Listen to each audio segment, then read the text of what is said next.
My name is Purple. I'm here today to tell you about the truly amazing events that have happened to me in the last couple of years. Some people might find an old cabin while walking through the woods, some an abandoned campsite. Me, I found an extra dimensional portal to a whole other world. No, not that one, and not that one either.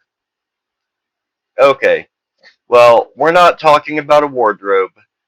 No tornado brought me anywhere, and I didn't exactly go on an epic adventure there. To be honest, this place was kind of boring. At first, I was excited to be there, but that wore off pretty quickly. Okay, okay, let me just tell you my story. You tell me whether it's boring or not. I've always had an affinity for nature. I've always loved taking long walks on the beach. No, that sounds like I'm on a dating app. I've always loved taking long hikes through the plains, forests, deserts, you name it. This turned out different, though. I would dearly love to tell you that I ended up wrestling a bear to the ground or racing a cheetah or, well, something grand like that. The truth, though, is, okay. Okay, this is dragging out way too long. How do I do this? Okay, well, here's where I'll start. I was walking through a forest about midday. The birds were chirping. I saw rabbits and I saw squirrels running across the ground and scampering up trees. Uh, the rabbits on the ground and the squirrels doing the whole tree thing. Yeah, nothing strange yet. Yeah. The sun was peeking through the trees. No dark forest of Kent or anything like that. I was about an hour or so from any sign of civilization. In fact, the last thing I had seen was a very old gas station sitting at a crossroads. As I turned behind it, the forest quickly took over, and I got pretty excited. This is the kind of adventure I was made for. I started walking into the forest, smiling at the stuffed alligator in front of the station.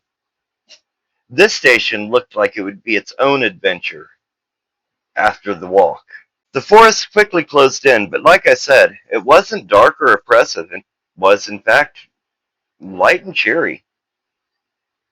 I lost the path eventually, still not worried. I do this kind of thing regularly, and followed what can best be described as a game trail. You know, where the only things creating a path are animals tramping grass down and breaking sticks off the trees around it. It was great. Eventually, though, things got strange. I came across a door. Yeah, I know how strange it sounds. But the door was set in a large slab of obsidian. Just a wall of it, in the middle of nowhere. This area wasn't even volcanic as far as I knew. I have, of course, seen obsidian. I used to take walks on the Obsidian Mountain in New Mexico. It's great there. You can find obsidian pieces laying all over the ground. But this was different. I had never seen a literal slab of obsidian. It was easily 10 feet high and close to that in width. There was a door right in the middle of it. I mean, it had a doorknob and everything. Hinges, a window showed the forest behind it, clear as day. I grinned at how strange it looked. A door, in the middle of a giant obsidian slab, in the middle of a forest. Sounded kind of like a creepy pasta or something. Of course, I approached the door, walked around the slab, touched the door. I'm not really that smart when you think about it. I opened the door and stared in disbelief. The forest, that you could easily see through the door's windows, changed as the door opened.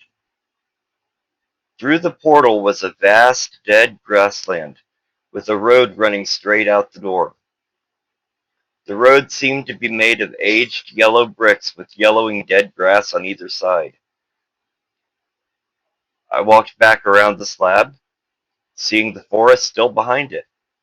This was the strangest thing I've ever seen. I stepped through, half expecting the door to slam behind me, but it didn't. No, to be honest, I more than half expected it. I've read a lot of fantasy and horror stories in my life. I grew up on C.S. Lewis and Lewis Carroll. I was reading Stephen King before I was 10. Like I said, I'm not probably that smart. But the door didn't close. I took first one step, then another down the road, and the first thing I noticed was that there was trash lining the sides of the road.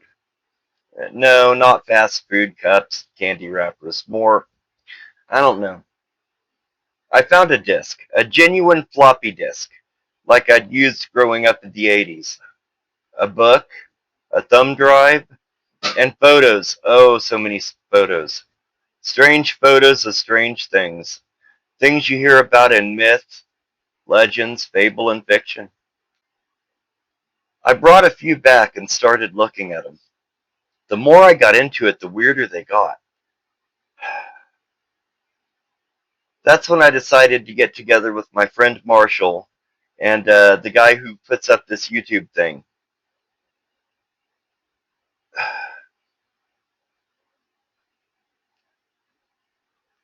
We decided we wanted to start showing these. And every time I go back through the door and explore more of the road, I I bring back more.